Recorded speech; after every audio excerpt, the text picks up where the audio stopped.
Next question. Muhammad Ali Talal from Islamabad, Pakistan. Recently, I have completed my 12 years education and I have decided to become a professional Daee. MashaAllah. In short, I have decided to be like Sheikh Ahmed Deedat and you. Please guide me about such a proper path so that I can also earn enough to carry my Dawah mission throughout my life. My parents are blessed enough to send me abroad for study. Should I go to Medina University or somewhere in Makkah or just study in Pakistan? Should I go to some madrasa or some university? Should I first become a scholar of Islam and then Daee, or can directly jump into Dawah? A similar question is asked by Naseem from Bangladesh. I want to educate my son in Islamic education. Please tell me the names of some Islamic educational institutions inside and outside Bangladesh from which my child can acquire knowledge of Quran and Hadith. I want my child to acquire the highest knowledge of Islam in the light of Quran and Sunnah. As far as these questions asked is concerned, in the first question, the first part of the question was that I want to become a professional Daee. So how can I earn my living so that I can continue doing my profession of Dawah? And this question was asked to me during the last session. I'll just repeat in brief. The best is that if your parents are wealthy and they can support you and they can take care of your day-to-day expenses, and you continue doing Dawah and you make your life waqf for Allah subhanahu wa ta'ala, that is the best. If your parents are well off and they do it, is the best. Number two, the second best can be that if Allah has given you that acumen and that knack of doing business and being successful in business, you can spend a small portion of your time, maybe 5% of your time, in doing some business as a small part-time, which can get you sufficient money so that you can lead your life. As far as I'm concerned, mashallah, in the initial stages, my parents supported me fully, completely financially. They said you need not do any profession, and alhamdulillah, my parents and my brother.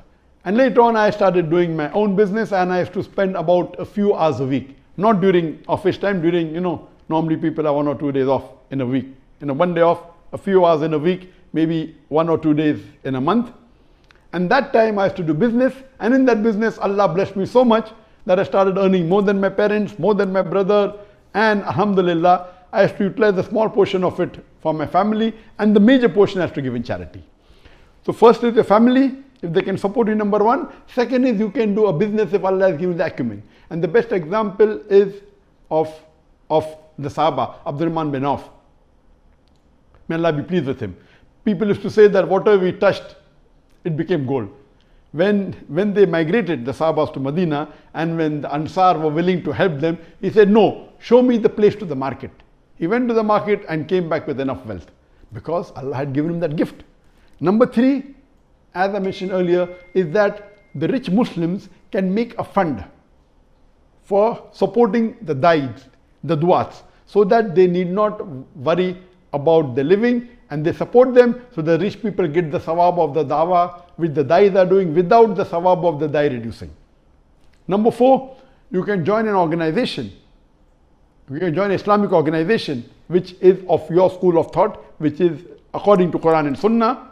You join them, and if they can pay you a salary, even it may be less than the others, you're doing both together. You're doing dawah in the organization and even getting a salary. And the last resort, the fifth, is you can join a halal company. It may not be an Islamic dawah organization. It may be a Muslim company, not related with dawah. It can be a non-Muslim company. As long as it is halal, see to it that that company has 2 days off in a week. The timings are less. It is as per the government rules, so that you have about 50% of your time, more than that, for doing dawah.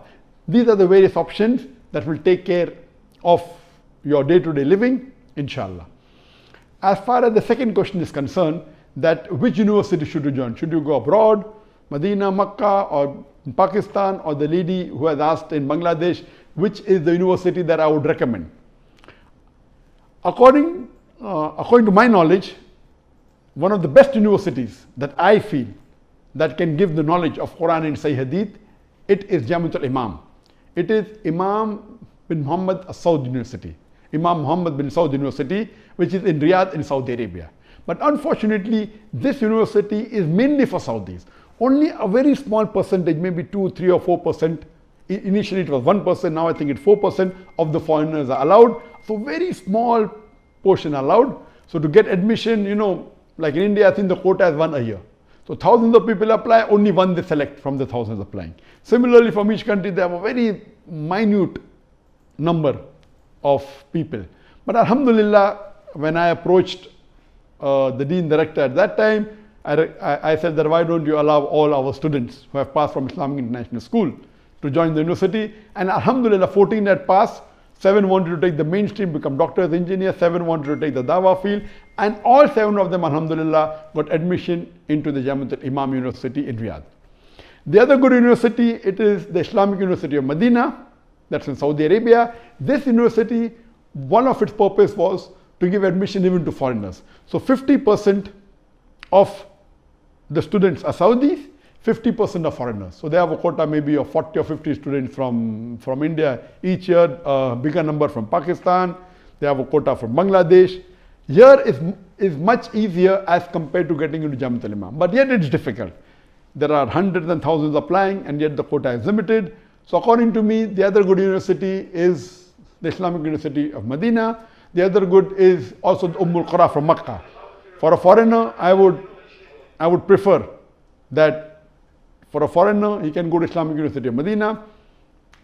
But only going to the university is not sufficient. Besides studying in the university, you should also attend the durus of the scholars. There are many scholars giving durus, giving lectures, taking sessions in Medina, in the Prophet's mosque, outside, even in Makkah, and even in Riyadh. The Kubar ulama, there are many great scholars in Riyadh, and even in Riyadh, UK. So one of the things is, besides going to university, I would also recommend that you attend the durus of the great scholars. This will help you more than studying in university. So doing simultaneously, it is the best. So I recommend that you can go to any of this university. Regarding the third part of the question, that should I first become a scholar of Islam and then die, or directly jump into Dawah?